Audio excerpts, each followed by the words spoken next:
kishi yaxshi ko'rgan kishisi bilan qiyomat kuni birga bo'ladi.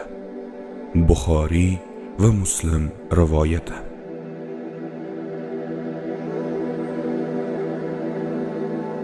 Agar Alloh huzurida dunyoning pashsha qanotichalik qadri bo'lganida edi, kofirlarga bir ho'plam suvni ham bermas edi. Imom Termiziy rivoyati.